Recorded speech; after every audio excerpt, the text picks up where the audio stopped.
This is a how-to on how to write formulas.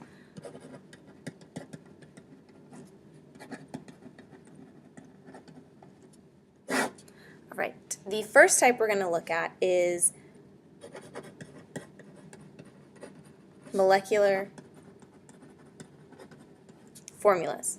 With molecular formulas, if you are given the symbols for the elements, like CO2, you know that this is a molecular formula because both are nonmetals.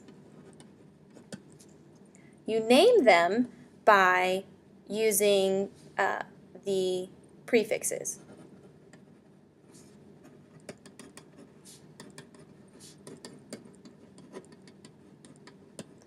Mono, di, tri, tetra, and so on. This one, the first one, gets a normal name, so just carbon.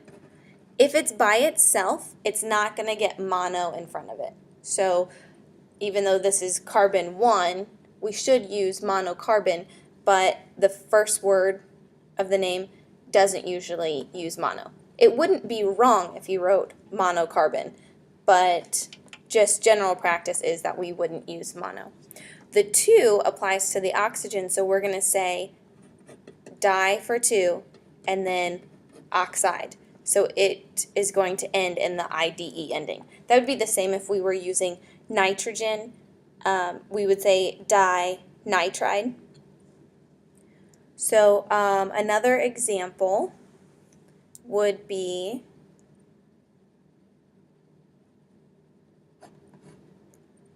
P5O10. So this is phosphorus. It is the first element. It's out front. We are going to use the penta. So you say penta phosphorus, and then deca oxide. So the second element gets the IDE ending. The first element is written normal. If it has a number other than 1, you have to use the prefix. If it is 1, you don't have to use the prefix. All right, if we are given just the names, so like sulfur,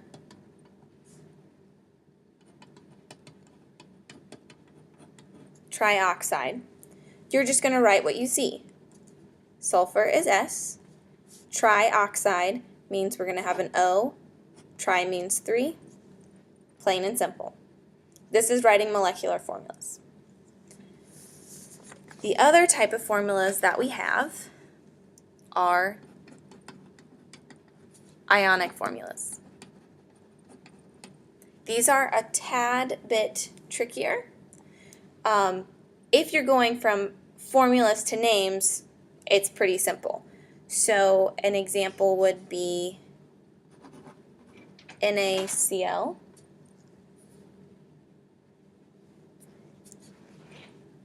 and you just name them as you see them.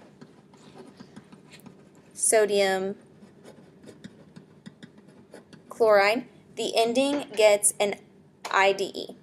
So the first one we write normal, the second one we write IDE. If it has a polyatomic ion, for example, AgNO3, you just name it what the polyatomic ion's name is. So this one would be silver nitrate. If you are needing more than 1, so for example over here we needed more than 1 oxygen, we said di, you don't have to worry about that on this side. So if we do FeCl3, we're just going to still name it iron 3 chloride. The chloride doesn't get a try in front of it because this is an ionic formula. This example brings up Roman numerals. Roman numerals are for the metals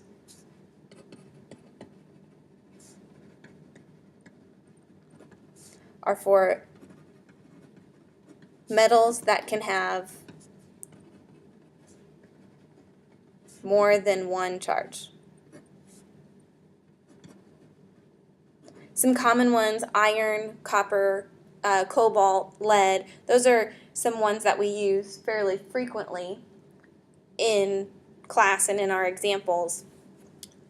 This Roman numeral is used to tell the charge. Since we knew that chlorine was a -1, to get 3 of them, this had to have been a +3, so it's iron 3 chloride. The tricky part, and the part that we use most often in class, is going from words to symbols, and that can be a bit difficult. So, for example, we can use potassium iodide. Potassium, so the first thing that you want to do is you want to write out the ions. So potassium is K+, iodide is I-, and then you're going to crisscross. So the number goes down here, and this number goes down here. Well, since they're both ones, and we don't really write ones, they cancel each other out, and we have Ki.